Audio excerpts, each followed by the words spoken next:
if you are aware of it, it's not your shadow. Hmm. Because the whole concept is you cannot see this thing. So once you Hmm. bring light on it, then it's your responsibility to integrate it because you're aware of it. But Hmm. what are the biggest tools that you found around seeing things that you cannot see, or gaining more clarity on those shadow parts? I think the most basic ones, which is anyone can really kind of do, is using our own reflection with other people. Yeah. So one is checking your judgments, checking your resentments. What do you Mhm. judge about other people? Do you judge what they wear, how they express themselves, what they do? And that can be pointing towards what the parts of you that you haven't owned within yourself. Mm. And early on when I was doing shadow work, this is a piece that I was using quite regularly. So for people that don't understand what the shadow is, the shadow is a concept created from Carl Jung, and it's the part of our personality or part of our traits that we deem as unlovable, unacceptable, and we suppress it. We put it into our unconscious. And so this is created from a very young, early age when we're being socialized, right? When we're learning right from wrong, good from bad, we learn what's going to bring us love and acceptance, what's going to bring us pain and Mhm. punishment. And everything that we learn is going to bring us love and connection. We create that as our personality. As if I portray this more often, then I'm going to be loved by mum. I'm going to have more connection to dad. So it could be that I'm going to be a good little boy. I'm not going to express any emotion or anger because if I do, then I'm going to be told off. So I'm going to be this good boy that shows this part. And then the shadow would be I'm going to put my anger into my shadow because that is going to get me told off. That's going to bring me pain and punishment. That's going to create disconnection from me and my family. So then we form this shadow.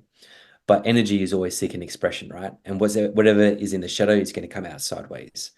And we often see this, especially when people have suppressed their own sexual energy, the leaky sexual energy that comes out, can drive people to doing all kinds of wild ass stuff, right? And like a prime example is priests that molest boys and things like that, right? It's because they have cut themselves off from that their own sexuality, and so whatever's in that shadow is held within that.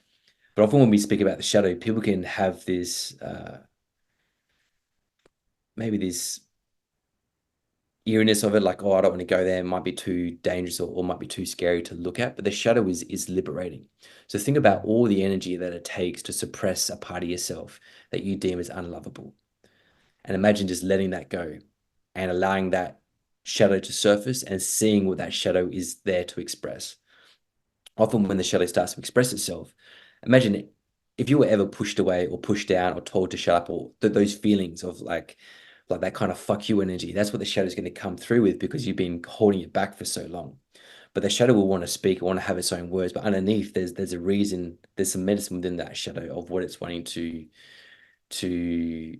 wanting you to learn about it and what it's wanting from you.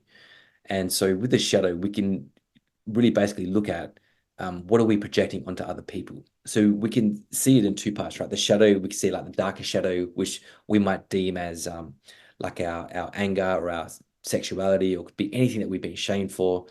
And then we have our golden shadow, which is our God given gifts. It's our hidden talents. It's our Mm. creativity. And we can see this as we project onto other people of really admiring like artistic people, or really admiring people that get up on stage and speak. And there's this sense of inspiration that you get from them. And so this feeling of inspiration that we get can point towards our golden shadow. Also, jealousy. When we are jealous of somebody that is out there and achieving their goals, or living this lifestyle that we've always wanted, but we judge them for it. This can be part of that too. So we could be judging somebody that's living the laptop lifestyle, that's sitting on an island beach and drinking a coconut, and you're kind of like, man, fuck this person. They're full of shit, blah blah blah. Whatever they're doing is a scam, blah blah blah.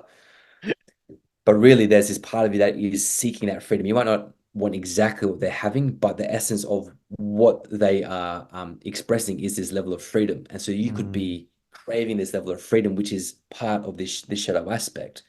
So one part is by definition, when it's the shadow, it's we can't see it, right? It's in the unconscious. But as we shine light to it, we bring the shadow up and it's still there, but for us to work with. But sometimes people can see the shadow but choose not to work with it. So it just stays within the background. They know that it's there and they might just use it as an excuse now. "Oh, this is just my shadow." But it's like, cool, I get that. But when are you going to integrate that? When are you going to bring that and receive its power and bringing that in? Thanks for watching, and if you enjoyed that, you're going to definitely enjoy the full episode up here. Give it a click.